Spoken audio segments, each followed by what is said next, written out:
जिनका भगवान से प्रेम हुआ और उस प्रेम के लिए वो मृत्यु तक का वरण करने को तैयार है। धन तन मन सब कुछ, यहां तक कि उनको पाप से भी भय नहीं लगता,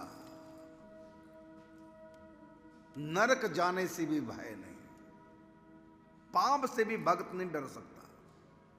अपने प्रीतम के लिए वो सब कुछ करने को तैयार है। अर्जुन नहीं चाहता मैं युद्ध करूं, क्यों मारूं बिना बात के। दुर्योधन के अहंकार की भेंट ये सब चढ़ जाएंगे, नहीं मुझको किसी को मारना, युद्ध छोड़ने को तैयार हो गया। लेकिन श्री कृष्ण कहते करने लगे। जिनकी गोद में खेले भीष्म पितामह, उन पर बाण नहीं चलाना। श्री कृष्ण ने कहा चला, ठीक है चलाएंगे।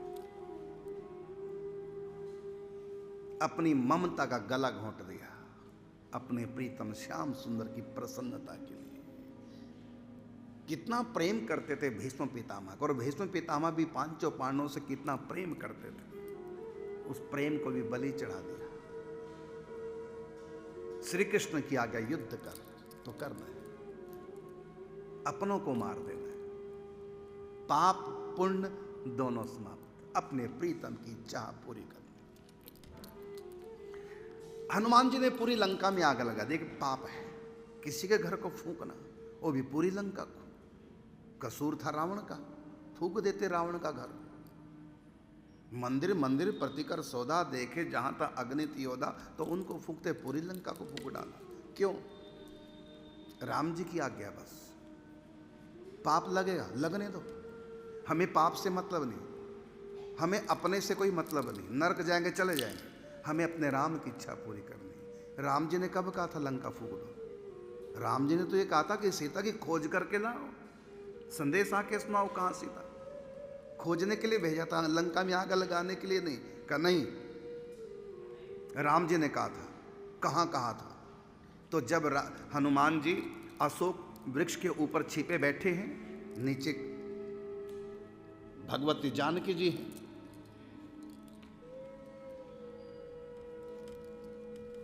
नीचे जानकी जी हैं। रावण खरे खोटे शब्द सुना रहा है।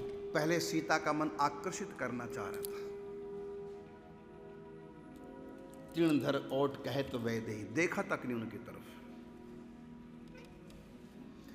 रावण ये कह के गया कि मास दिवस 1 महीने का समय दे रहा हूं, यदि मेरा कहा ना माना तो मैं मार काढ़ कृपाणा, मैं कृपाण से वध कर दूंगा तुम्हारा, यदि तुमने 1 महीने में मेरा कहने नहीं माना। और क्या कहना मानना है?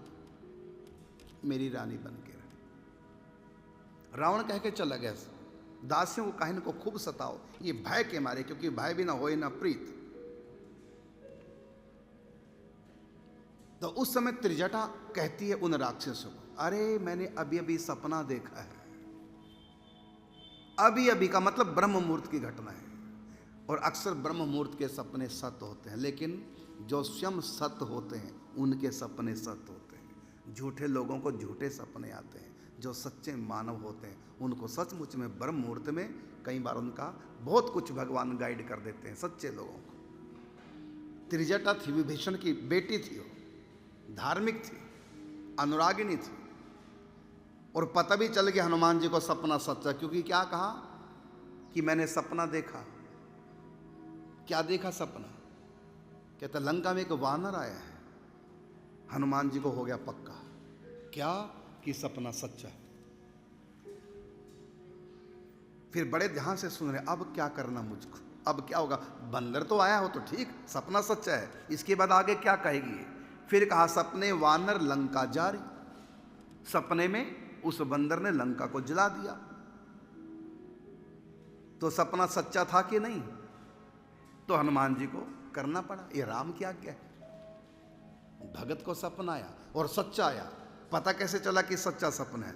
क्योंकि वानर आया लंका में, तो हनुमान जी तो आए हैं, सपना बिल्कुल प्रकट हो गया, सच्चा है। और जब कहा सपने वानर लंका जारी, अच्छा ये आगे की बात है, अब मुझको जला ले। तो हनुमान जी ने पाप किया, लेकिन राम के लिए किया, इसलिए वो पाप की श्रेणी में नहीं आता, वो आता है भक्ति की श्रेणी में। अरे पाप की कौन कहे, भक्त ना पाप और ना पुण्य, दोनों करके भी वो पाप पुण्य से अलग होता। क्यों? वो जो भी कुछ करता अपने प्रीतम के लिए, अपने प्रीतम श्याम सुंदर के लिए जो कर्म किया जाए, उस कर्म को कर्म नहीं कहते, उसको भक्ति कहते हैं।